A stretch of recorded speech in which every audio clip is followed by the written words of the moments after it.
हामीले फेसबुकमा देखिने भिडियोलाई कसरी डाउनलोड गर्ने होला, यो भिडियो त हामीलाई काम लाग्ने खालको छ, ज्ञानमूलक छ, यो भिडियोलाई हामीले डाउनलोड गरेर सेभ गरेर राख्न पाए हुन्थ्यो भन्ने खालको तपाईहरुलाई उत्सुकता छ र तरिका जान्नु भएको छैन भने मैले आज तपाईहरुलाई फेसबुकमा देखिने रिल्स, फेसबुकमा देखिने भिडियोहरुलाई सजिलै डाउनलोड गरेर हामीले हाम्रो ग्यालरीमा सेभ गरेर राख्न सक्ने तरिका म तपाईहरुलाई सिकाउन गइरहेको छु। अन्तिम समय हेरेर साथ दिनु होला। यदि तपाईहरु हाम्रो यो पेजमा नयाँ हुनुहुन्छ भने हाम्रो पेजलाई फलो गर्न सक्नुहुनेछ, किनभने मैले विगतदेखि अहिलेसम्म केही न केही जानकारीमूलक भिडियोहरू बनाइरहेको हुन्छु, बनाउने छु। अब मैले कति पनि ढिला नगरिकन तपाईहरुलाई स्क्रिनतिर लिए, ल हेरोस् है त। हजुरहरुलाई मैले स्क्रिनतिर लिए। स्क्रिनमा गइसकेपछि तपाईहरु पहिलो चाहिँ फेसबुक एप यसरी खोल्नु होला। फेसबुक एप खोलिसकेपछि यहाँ विभिन्न किसिमका फोटा भिडियोहरू देखिने गर्छन्। तपाईहरु तल जानुभयो भने यहाँनिर तल हेर्नुहोस् त रिल्स लेखिएको छ। यो तलको उसमा राइट साइडमा त्यो रिल्समा यसरी हेर्नुभयो भने यहाँ विभिन्न किसिमका भिडियोहरू छन्। यो मजाले हेर्न सकिनेछ। यी भिडियोलाई डाउनलोड गर्नको लागि हामीले के गर्नु पर्यो भन्दा, मानौ फर एक्जाम्पल हामीले कुनै भिडियो मन परायौं, यहाँबाट कुनै भिडियो हामीलाई मन पर्यो भने उक्त भिडियोलाई हामीले डाउनलोड गर्नको लागि म तपाईहरुलाई तरिका सिकाउन गइरहेको छु। फर एक्जाम्पल मैले यो भिडियो डाउनलोड गर्न गइरहेको छु। यो भिडियो चाहिँ करिब 22 सेकेन्डको छ। जति लामो भयो नि तपाईहरु गर्न सक्नुहुनेछ है। तल हेर्नुहोस् त यो भिडियोलाई क्लिक गरिसकेपछि तल शेयरको बटन, तल मेसेजदेखि यतातिर तपाईहरुले कमेन्ट लेख्ने ठाउँदेखि यतातिर शेयरको बटन छ। शेयरको बटन यसरी क्लिक गर्नुभयो भने यस्तो खालको अप्सन खुल्छ।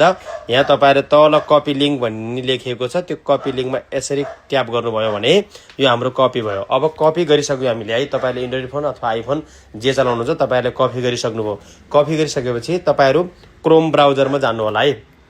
यहाँ क्रोम ब्राउजरमा यसरी क्लिक गर्नुभयो भने यस्तो खालको इन्टरफेस खुल्छ। यहाँ चाहिँ सर्च गुगल और टाइप युआरएल लेखिएको छ। यसमा यसरी गएर तपाईहरुले यहाँ के टाइप गर्नु होला भनेपछि SNAP snap FACEB Facebook snap Facebook download लेखेर माथि आछ नि, त्यसलाई यसरी क्लिक गरिदिनु होला। यस्तो खालको इन्टरफेस खुल्छ। यस्तो खालको इन्टरफेस खुलिसकेपछि सुरुको यो स्न्याप फेसबुक भिडियो डाउनलोडर लेखिएको छ, यसलाई यसरी क्लिक गर्नु होला है। यसरी क्लिक गरिसकेपछि यस्तो खालको वेबसाइट खुल्छ। यसमा चाहिँ यहाँनिर पेस्ट भिडियो युआरएल फेसबुक लेखिएको छ है। यहाँनिर हामीले यसरी क्लिक गर्नु होला। यसलाई चाहिँ थिचिराख्नु होला। थिचिराखिसकेपछि यसलाई चाहिँ यसरी पेस्ट गर्नु होला। पेस्ट गरिसकेपछि यसलाई यो डाउनलोड लेखिएको छ, यसरी डाउनलोडमा यसरी क्लिक गर्नुभयो भने यो भिडियो यसरी डाउनलोड हुन सुरु गर्छ है। यो अहिले घुमिरहेको छ। ओके, डाउनलोड यहाँनिर हेर्नुहोस् त 720 pixel HD no download as now लेखेको छ। यसमा यसरी क्लिक गर्नुभयो भने अब तपाईँ हाम्रो डाउनलोड हुँदैछ है। डाउनलोड भएको कहाँ देखिन्छ भने चाहिँ यहाँ तल हेर्नुहोस् त डाउनलोड भइसक्यो। यहाँ सेभ लेखिएको छ। हामीले सेभमा तल राइट साइडमा तल सेभमा यसरी क्लिक गर्यौँ भने यहाँ चाहिँ सेभ फाइल लेख्छ। फाइलमा यसरी क्लिक गर्नु होला। यसरी यहाँ ओपन लेख्यो, हामीले यो ओपनलाई यसरी क्लिक गर्नु होला है।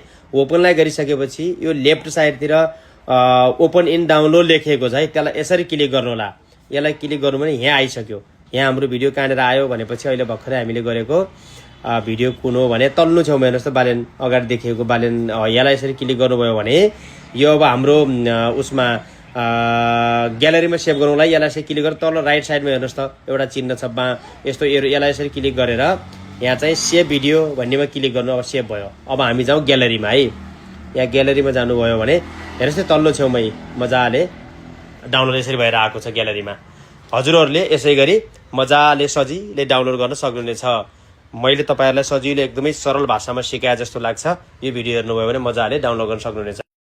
हजुरहरूले यति भिडियो हेरिसकेपछि केही न केही कुरो पक्कै पनि सिक्नुभयो। तपाईहरुले फेसबुकबाट भिडियो मजाले डाउनलोड गर्ने तरिका सिक्नुभयो। मेरो उद्देश्य पनि के हो भन्दा मैले जानेको कुराहरू तपाईहरुलाई शेयर गरेर तपाईहरुलाई सिकाएर तपाईहरुलाई पनि ज्ञान बढाउनु हो भन्ने गर्छन्। ज्ञान बाँड्नु नै ज्ञान बढ्नु। यसको लागि तपाईहरुले तपाईको परिवारजन आफन्तजनहरूलाई यो भिडियो त्यहाँसम्म पुर्याउन चाहनुहुन्छ र ज्ञान बाँड्न चाहनुहुन्छ भने तपाईहरुले तपाईको प्रोफाइलमा यो भिडियोलाई शेयर गर्न सक्नुहुनेछ, ताकि तपाईहरुको परिवार, तपाईको आफन्तजन, तपाईहरुको साथीले पनि यो मेरो भिडियो हेरिसकेपछि केही न केही ज्ञान सिक्न सक्नुहुनेछ। त्यसैले यो भिडियो कहाँबाट हेर्दै हुनुहुन्छ जस्ताको तस्तै कमेन्ट गर्नुहोला। यदि मन परेको खण्डमा शेयर गर्नुहोला र लाइक गर्न नभुल्नुहोला। अहिलेलाई छुट्यौं। सबैको जय होस्। जय देश, जय नेपाल। म यति बेला दाङ गोराईको भानुचोकैमा रहेको रुकुम पूर्व पश्चिम मोबाइल पसलबाट है त।